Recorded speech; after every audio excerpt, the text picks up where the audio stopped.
Roma.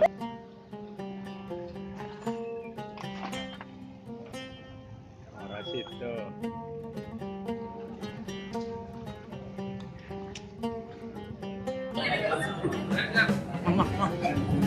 Wah, sahabat saya beliau.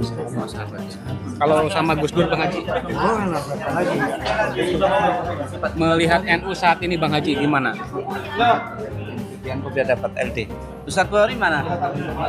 Bang Haji tentang NU saat ini Bang Haji mungkin boleh menilai Bang Haji. Alon-alon Pak.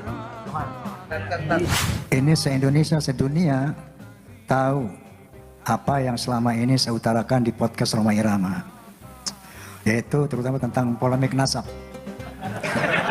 Astagfirullahaladzim.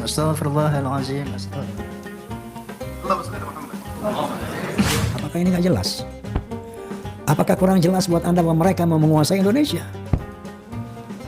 Yang kedua, kepada kaum Alawi, hentikan rencana Anda. Maka ketika saya bicara tentang polemik ini nggak henti-hentinya air mata saya.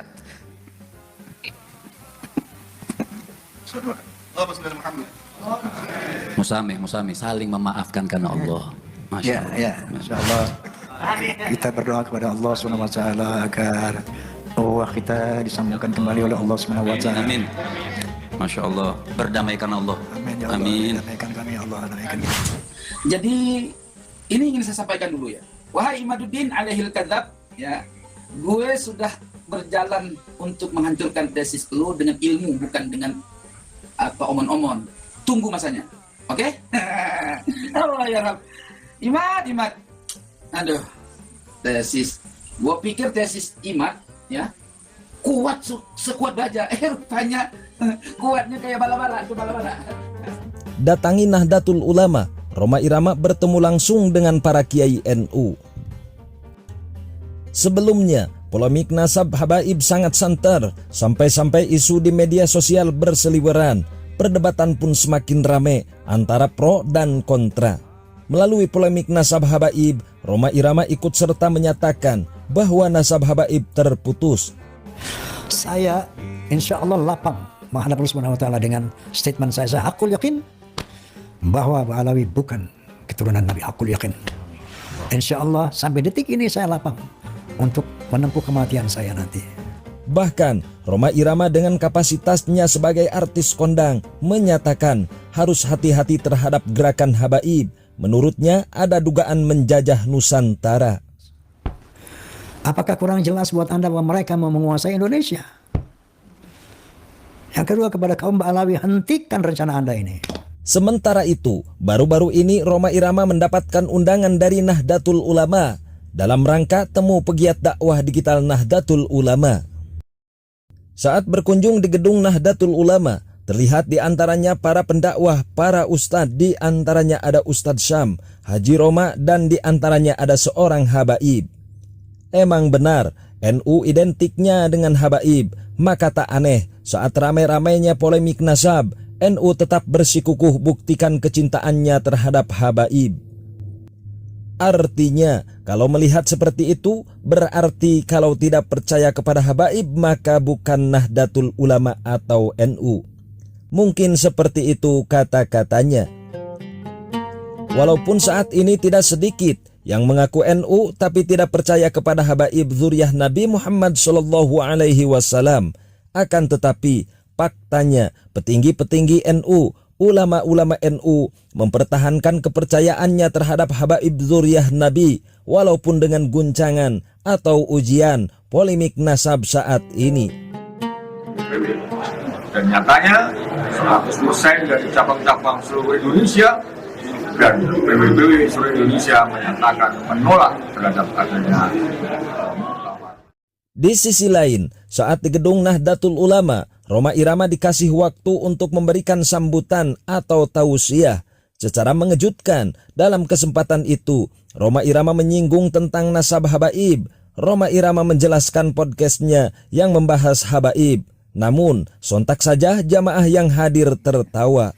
Ini se-Indonesia, sedunia tahu apa yang selama ini saya utarakan di podcast Roma Irama, yaitu terutama tentang polemik nasab.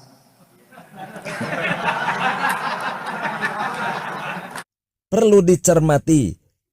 Tertawaan itu mengandung makna yang sangat dalam dan mungkin juga bisa dimaknai bahwa NU tidak peduli dengan polemik nasab yang diawali Kiai Imaduddin.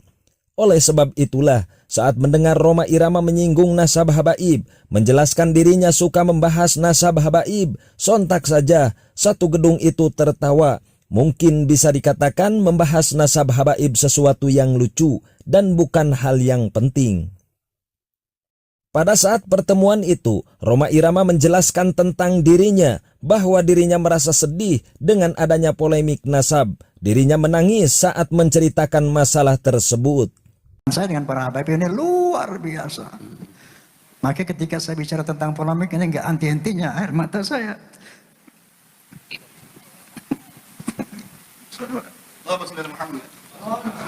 Musami, saling memaafkan karena Allah. Setelah melihat Rhoma Irama menyampaikan apa yang telah disampaikannya, Rhoma Irama menangis, bersedih terkait pernyataan-pernyataannya tentang nasab. Bahkan, Rhoma meminta untuk mengkoreksinya. Mudah-mudahan Allah memberi hidayah kepada kita semua. Amin. Agar kita sampai pada satu titik ukhuwah Islamiyah. Melalui itu semua, mungkin saja semua orang menganggap Rhoma Irama tobat dari masalah nasab. Saya dulu ada keresahan. Setelah melihat Rhoma Irama berbicara di hadapan kiai-kiai, ustadz-ustadz NU di gedung NU, yang anehnya tak menunggu lama, secara mengejutkan Rhoma Irama memberikan klarifikasi tentang semua apa yang terjadi saat dirinya bicara di depan orang-orang NU. Baik, saya ingin menjelaskan kronologi tentang ceramah saya di PBNU. Seperti apa sebenarnya? Karena ada berita bahwa Rhoma Irama sudah bertobat tentang Ba'alawi, bahwa Rhoma Irama sudah mohon ampun kepada Ba'alawi, bahwa sudah mengakui Ba'alawi keturunan Rasulullah. Tidak seperti itu. Ya, Rhoma sampai detik ini masih dalam keyakinan hakul yakin bahwa Ba'alawi bukan keturunan Nabi Muhammad sallallahu alaihi wasallam. Menurutnya, dirinya mau menjelaskan bahwa dirinya tetap hakul yakin, menyatakan bahwa nasab habaib tidak bersambung kepada Rasulullah Muhammad sallallahu alaihi wasallam. Tak cukup di situ, Rhoma Irama pun bahkan merasa terkejut saat hadiri undangan NU ternyata ada seorang habaib. Masuklah ke ruangan ke aula. Nah, ini kejutan yang pertama, tiba-tiba di sana ada satu sosok Ba'alawi, ada seorang habib dengan jubah putih. Melihat pernyataannya itu, artinya Rhoma Irama sangat tidak berharap ada seorang habaib di acara tersebut. Ini kejutan pertama. Tak cukup di situ, Rhoma Irama juga merasa terkejut saat seorang habaib itu sahabatnya. Mungkin saja dirinya merasa tidak enak terhadap sahabatnya itu atas semua pernyataannya tentang nasab habaib dan itu akan menyakitinya. Loh, kok nggak dikonfirmasi sebelumnya gitu kan? Berkeyakinan terputusnya nasab habaib, Rhoma Irama menyatakan berdasarkan tesisnya Kiai Imaduddin. Ya, Rhoma sampai detik ini masih dalam keyakinan hakul yakin bahwa Ba'alawi bukan keturunan Nabi Muhammad sallallahu alaihi wasallam. Berkeyakinan terhadap nasab habaib terputus itu keyakinan yang bisa dimiliki semua orang. Benar apa tidaknya, yang penting tanggung jawab atas konsekuensinya. Yang penting, sesama umat manusia, apalagi seiman, seagama, sangat dilarang untuk saling menghina. Lebih dari itu, agama Islam melarang saling menghina, merendahkan, dan memfitnah. Islam melarang umat Islam untuk menghina umat kafir. Larangan ini tertuang dalam Al-Quran. Allah berfirman, "Wala tasubbul ladzina yad'una min dunillah fayasubbullaha adwan bighairi ilm. Kadzalika zayyana likulli ummatin 'amalahum. Tsumma ila rabbihim marji'uhum fayunabbi'uhum bima kanu ya'malun." Dalam tafsir Jalalain dijelaskan, dan janganlah kamu memaki sembahan-sembahan yang mereka sembah selain Allah, karena mereka nanti akan memaki Allah dengan melampaui batas, penuh dengan perasaan permusuhan dan kelaliman, tanpa pengetahuan. Demikianlah sebagaimana yang telah kami jadikan sebagai perhiasan kepada diri mereka, yaitu amal perbuatan mereka. Kami jadikan setiap umat menganggap baik pekerjaan mereka, berupa pekerjaan baik dan pekerjaan yang buruk yang bisa mereka lakukan. Kemudian kepada Tuhanlah mereka kembali di akhirat kelak. Lalu Dia memberi kepada mereka apa yang dahulu mereka lakukan. Kemudian Dia memberikan balasannya kepada mereka. Al-Quran Surah Al-An'am ayat 108. Dari ayat di atas bisa menjadi ibrah, bisa menjadi pelajaran. Sikap yang dianjurkan dalam Islam adalah saling menghormati kepercayaan yang berbeda, termasuk perbedaan meyakini klan Ba'alawi keturunan Nabi atau bukan.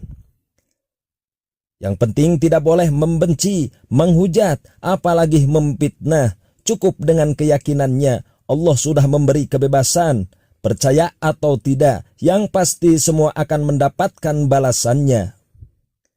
Jangan saling menghina, apalagi sesama umat Islam. Takutlah akan timbulnya permusuhan, kelaliman.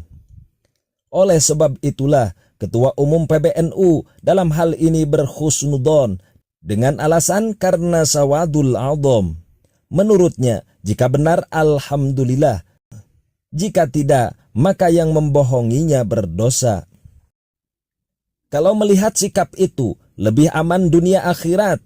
Jangan sebaliknya, kepercayaan dipaksakan untuk diikuti, selanjutnya memaki, mencaci, apalagi memfitnah. Di sisi lain, secara mengejutkan, teman seperjuangan Kiai Imaduddin Utsman, yakni Tengku Qori, entah ada apa dengan mereka, yang pasti pengakuan mengejutkan yang diucapkan oleh Tengku Qori sangat menghebohkan umat Islam, terkhusus dalam kajian nasab Ba'alawi. Sebagaimana kita ketahui, Tengku Qori adalah satu-satunya orang yang paling terdepan membela Kiai Imaduddin Utsman. Bahkan saat debat terbuka, saat di Banten, yang paling lantang, yang paling terdepan membela tesisnya Kiai Imaduddin adalah Tengku Qori. Namun apa yang terjadi saat ini secara terang-terangan, Tengku Qori akan membuktikan kejahatan Kiai Imaduddin dalam membuat tesis. Tengku Qori menyatakan akan menghancurkan tesis Kiai Imaduddin Utsman. Ini ingin saya sampaikan dulu ya. Wahai Imaduddin alaihil kadzab, ya, gue sudah berjalan untuk menghancurkan tesis lu dengan ilmu, bukan dengan apa omon-omon. Gue keliling Sukabumi, Cianjur, bahkan nanti lihat kemana akan berjalan. Tunggu masanya. Oke? Allah ya Rabb. Imad. Bukan hanya itu, Tengku Qori pun saat ini di depan para habaib, para ulama, para kiai, Tengku Qori membeberkan rahasia kejahatan menghancurkan nasab Ba'alawi dengan metode-metodenya. Ada 3-4 metode untuk menghancurkan Ba'alawi bukan dari sudut nasab. Ini harus kita perangi metode ini. Ini sumbernya saya juga. Jahanam betul. Allah ya Rabb. Jadi yang pertama mereka menyerang Ba'alawi dari karakter buruk oknum Ba'alawi. Dari habaib-habaib yang dawir-dawir, yang dianggap mereka dawir, yang banyak-banyak masalah lah, yang ketika terjadi satu problem itu diekspos, diserang, dibikin judul-judul yang bermacam-macam. Itu yang pertama. Yang kedua, mereka menyerang Ba'alawi dari informasi karomah yang disampaikan dalam setiap ceramah, lalu dicari di dalam kitab-kitab tentang karomah ulama-ulama Ba'alawi. Di situ mereka framing, karena tujuan mereka bukan untuk orang alim, wahai kiai.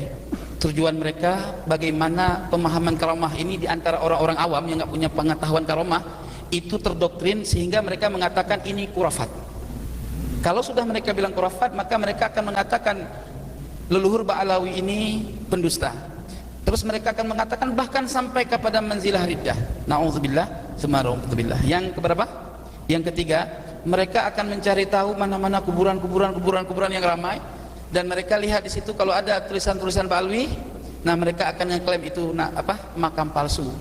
Sampai hari ini belum terbukti secara virtual makam itu dilakukan oleh habaib. Kenapa? Ini metodologinya yang harus kita cari tahu sedalamnya. Apa metodologinya? Mereka temukan makam-makam palsu, lalu mereka klaim itu dari Ba'alawi, tapi dihancurkan buktinya. Coba berpikir, kenapa mereka hancurkan buktinya? Kalau bukan ini adalah niat untuk fitnah. lah saya langsung berlepas diri dari fitnah Masih Dajjal itu, karena saya ingat daripada hadis Nabi akhir zaman akan muncul Ruwaibidah. Apa Ruwaibidah? Orang yang berpakaian ulama, berbicara tentang agama, tapi mereka tidak pernah duduk untuk mujalasah dengan para alim ulama. Itu 4 itu yang harus kita lawan. Di akhir video ini, bersatulah umat Islam, bersatulah bangsa negara Indonesia.